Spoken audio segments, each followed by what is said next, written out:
Hello guys, இன்னைக்கு stick மான்வாவோட episode 49 தான் பார்க்க போறோம். வீடியோக்குள்ள போறதுக்கு முன்னாடி எப்பயும் போல தான் மறக்காம ஒரே ஒரு லைக்கை கீழே போட்டுருங்க. ஏன்னா அப்பதான் நிறைய பேருக்கு ரெக்கமெண்ட் ஆகும். சரி வாங்க நம்ம டைம் வேஸ்ட் பண்ணாம எபிசோடுக்குள்ள போகலாம்.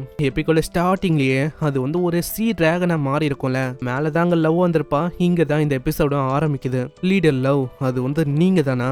இதை பார்க்கும் போது காடுக்கும் அவ்வளவு சந்தோஷமா இருக்கு. அவ்வளவுதான், இந்த மாதிரி டைம்ல நம்ம ரெண்டு பேருமே என்ஜாய் பண்ணோம். இந்த சைடு அவன் அந்த மாஸ்டரை பார்க்கும் போதே அங்க ஒரு வாய்ஸ் கேக்குது. பாஸ், நான் ஃபைனலி வந்துட்டேன் பாஸ், உங்களை தேடி நான் வந்துட்டேன். அட யூஎஸ், நீயா? ஆமா பாஸ், நான் ரொம்ப சந்தோஷமா இருக்கேன். நீங்க வந்து கவலைப்பட வேணாம், பொண்ணை ஒரு சேஃபான இடத்துக்கு நான் கொண்டு போயிட்டேன். இதுக்கு மேல எந்த விதமான பிரச்சனையும் அங்க வராது. அப்படியா? உன்னோட காலை வந்து என்னோட வாயில இருந்து எடுக்கிறியா? ஆனா அதுக்குள்ள அந்த மாஸ்டர் பயங்கரமா அட்டாக் பண்ணிட்டு இதனால ஹீரோ அப்படியே தூரமா போய் விடுறான். உனக்கு எவ்வளவு தைரியம் இருக்கும், நீ வந்து ஒரு கோலை மாதிரி பின்னாடி அட்டாக் பண்ற? பாஸ், உங்களுக்கு வந்து எதுவுமே ஆகல, நீங்க நல்லா இருக்கீங்களா? எனக்கு எதுவும் பிரச்சனை இல்ல. என்ன, நான் வந்து ரொம்ப கோவமா இருக்கேன், அதுக்காக நான் இதை விட்டு வைக்க போதில்ல. அதோட அனிலேஷன் அந்த ஸ்கில் அது பயன்படுத்த திரும்பவுமா இந்த வாட்டி நான் விட மாட்டேன், நான் வந்து காட்டுறேன், அதாவது என்னால என்ன பண்ண முடியும்னு. ஆனா அப்புறம் தான் அவன் பாப்பான், மேல அங்க லவ் இருப்பாளா, இதனால அட்டாக் பண்ண அவன் மேல தான் படும். சோ அப்படியே அவன் நிக்கிறான். பாஸ், என்னதான் ஆச்சு? அந்த அட்டாக் வந்து உங்களை நோக்கி வருது, ஏதாச்சும் பண்ணுங்க. ஆனா அவன் எதுவுமே பண்ணல. அந்த அட்டாக்கும் மேல பட இந்த சைடு யூரஸ் எங்கேயோ போய் விழுது. நல்ல வேலை, அதுக்கு அவளைக்கும் பெருசா எதுவும் ஆகல. ஆனா ஏதோ ஒண்ணு, பாஸ் வந்து ஓகேவா இருப்பாரா? பாஸ், நீங்க எங்க இருக்கீங்க? போன வாட்டியை கம்பேர் பண்ணதோட அந்த டீமன் கிங்கோட பவர்ஸ் அது வந்து இன்னமும் அதிகமா இருக்கு. ஒரு அதை தாக்க பிடிச்சிருக்க முடியுமா? பாஸ், உங்களுக்கு எதுவுமே ஆகல. பாஸ், நீங்க எங்க இருக்கீங்க? ஏதாச்சும் சொல்லுங்க பாஸ், நான் வந்து ரொம்ப பயந்து போயிட்டேன். இல்ல யூரஸ், நான் வந்து இங்கதான் இருக்கேன் பாஸ். இப்பதான் எனக்கு நிம்மதியா இருக்கு, ஏன்னா உங்களுக்கு எதுவுமே ஆகல. நான் உண்மையை சொன்னா நீங்க உண்மையிலேயே அமேசிங் தான். பாஸ், நீங்க வந்து எதுக்கு அமைதியா இருக்கீங்க? நீங்க எதுவும் பண்ணவும் இல்ல. ஏதாச்சும் பிரச்சனையா இங்க? நீங்க வந்து கவுண்டர் அட்டாக்க பண்ணலான்னு போனீங்க, ஆனா திடீர்னு எதுக்கு ஸ்டாப் பண்ணீங்க? இதுக்கு காரணம் லீடர் லவ்வா? ஆமா, அதே தான். ஆனா லூனா அங்க சொல்லிருப்பால, அந்த விஷயம் தான் உனக்கு ஞாபகம் வருது. அவளை கொன்னலாம்ல, பெட்டர், அதுவே ஒரு நல்ல ஆப்ஷனாவும் இருக்கும். அவன் யோசிச்சு பாக்குறான், இருந்தாலும் அவனால பண்ண முடியல. பாஸ், நீங்க யோசிக்கிறதுலயே நல்லா சொல்ல முடியுது. ஆமா, எதுக்கு நீ இந்த அளவுக்கு கொடூரமா மூஞ்சி வச்சுக்கிற? அதுவா பாஸ், எனக்கு நல்லாவே தெரியும், அது வந்து லவ் தானே. நீங்க ரெண்டு பேரும் போதும்டா, நிறுத்து. நீ வந்து தப்பாலாம் நினைக்காத. பாஸ், நீங்க சொல்றீங்களோ இல்லையோ, உங்களோட முகத்தை பார்க்கும் போதே எனக்கு தெரியுது நீங்க எதுக்கு இப்படி பண்ண மாட்டீங்கன்னு. ஏன்னா நீங்க யோசிச்சாலே போதும், இந்த சீ டிராகனை அப்படியே உங்களால கொல்ல முடியும். பண்ணாததுக்கு காரணம் மேல லவ் இருக்கா? நீங்க ரெண்டு பேரும் டேட்டிங் தானே பண்றீங்க. அதை கேட்ட அவன் ரொம்ப வெக்கப்படுறான். ஹே, நீ வந்து போதும் நித்திரியா, எதுக்கு நீ இந்த மாதிரி விஷயத்தெல்லாம் சொல்ல இருக்க? லீடர் லவ் அவ வந்து ஒரு மிகப்பெரிய ஐடல் அவளோட ரியல் லைஃப்ல. அவ என்ன மாதிரி ஒரு பர்சனை எப்படி டேட் பண்ணுவா? ஆனா அவனுக்கு சடனா பழைய விஷயம் ஞாபகம் இவன் வந்து சொல்லியிருப்பாள, என்ன மாதிரி ஒரு பர்சனை நீ வந்து டேட் பண்றியா? அதுக்கெல்லாம் வாய்ப்பே இல்ல. லூனா ஏகப்பட்ட விஷயத்தை ஏத்தி விட்டனால்தான் இப்போ எவ்வளவு பெரிய பிரச்சனையை உருவாயிருக்கும். அதெல்லாம் அவன் யோசிச்சு பாக்குறான். நீ நினைக்கிற மாதிரி இல்ல அப்படின்னு நாங்க யூரஸ் கிட்ட சொல்ல, ஆனா யூரஸ் அங்க கேட்கவே இல்லை. எனக்கு தெரியும் பாஸ், நீங்க வந்து எப்பயோ அதை கொல்ல வேண்டியது, நீங்க கொல்லல, அதுக்கு காரணம் லவ் தான். ஆமா, எப்படி பார்த்தாலும் அவ அங்க இருக்கா. அதுக்குள்ள யூரஸ் வாயில ஏதோ வந்து அப்பி விட்டு பார்த்தா அது ஒரு பொட்டேட்டோ தான். ஆமா, இதை வந்து எதுக்கு என்னோட வாயில அப்பி விட்ட? அதுவா, நீங்க வந்து ரொம்ப பசியா இருப்பீங்கன்னு நினைச்சேன், அதனால தான் நான் இதை உங்களுக்கு கொடுத்தேன். நல்லா யோசிச்சு பாருங்க, எவ்வளவோ பிரச்சனை உங்களுக்கு வந்திருக்கு, ஆனாலும் நீங்க வந்து ரொம்ப சந்தோஷமா தான் இருந்திருக்கீங்க. நேச்சுரலாவே நீங்க வந்து இந்த மாதிரிலாம் யோசிக்க மாட்டீங்க.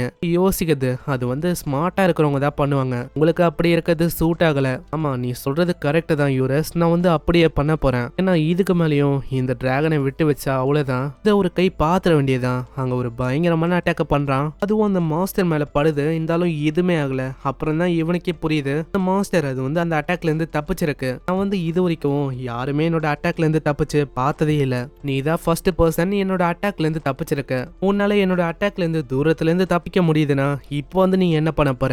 போன வாட்டி பண்ணதை விட இந்த வாட்டி உனக்கு வலினா என்ன நான் உனக்கு காட்டுறேன். திரும்ப அந்த டிராகனை ஒரு சைட்ல இருந்து தாக்குறான். அங்க யூரஸும் கேக்குது. எனக்கு தெரிஞ்சு அதோட மண்டை, அதாவது எங்க வந்து லவ் இருக்காங்களோ அதுதான் அதோட வீக்கான ஸ்பாட்னு நினைக்கிறேன். இப்போ நான் என்ன சொல்ல வரேன், நான் லவ் அட்டாக் பண்ணுமா என்ன? ஆமா பாஸ், நீங்க வந்து அட்டாக் பண்ணும், இல்லனா நீங்க வேற விஷயத்த பண்ணலாம். ரெண்டு பேருமே கிஸ் பண்ணிக்கோங்க. இப்படி பண்ணா அவளை எழுப்ப முடியும். ஏன்னா இந்த ட்ரெடிஷ்னலான கதைகள் எல்லாம் நான் பார்த்திருக்கேன். இந்த கிஸ் பண்ற விஷயம் இது வந்து ஏகப்பட்ட முறை ஒர்க் ஆயிருக்கு.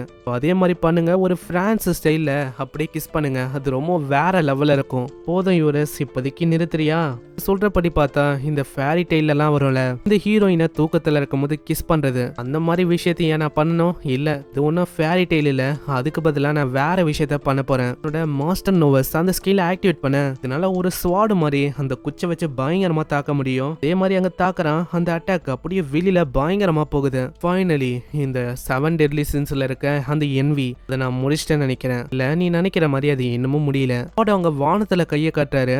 சொன்ன மாதிரி தான் ஷீன் ஆஃப் என்விக்கு ஒரு எபிலிட்டி இருக்கு, அதால எதை வேணாலும் அப்படியே உரிய முடியும், அதுக்குள்ள வச்சுக்க முடியும். உயிரோட இருந்தாலும் சரி இல்லைனாலும் சரி. அங்க நல்லா வானத்தை பாரு. அங்க வானத்தை ஹீரோ பாக்குறனா அதை பார்த்து அவன் ரொம்ப ஷாக் ஆகுறான். அது முழு மூணையே முழுங்கிச்சு. அதே வேகத்தோட அது பூமியை நோக்கி அட்டாக் பண்ணலான்னு வந்து அங்க ஹீரோவும் இதை பார்த்து யோசிக்கிறான். ஓ இதுதான் விஷயமா? அங்க யூரஸ் எல்லாம் ரொம்ப பயந்து போயிது, இதால எப்படி ஒரு மூணையே முழுங்க முடியும்? இதுக்கும் மேல பாஸ் அது வந்து கீழே வந்து நம்மள நோக்கி தான். நம்ம வந்து என்ன பண்ண போறோம்? எனக்கு வந்து ரொம்ப பயமா இருக்கு. இது ஒண்டி கீழே விழுந்தா அவ்வளவுதான், இந்த பிளானட்டே அழிஞ்சு போயிடும். ஓ அப்படியா? நீ வந்து கவலைப்படாத, நான் அதால இந்த பிளானட்டை அழிக்க முடியாது, ஏன்னா நான் இருக்கல.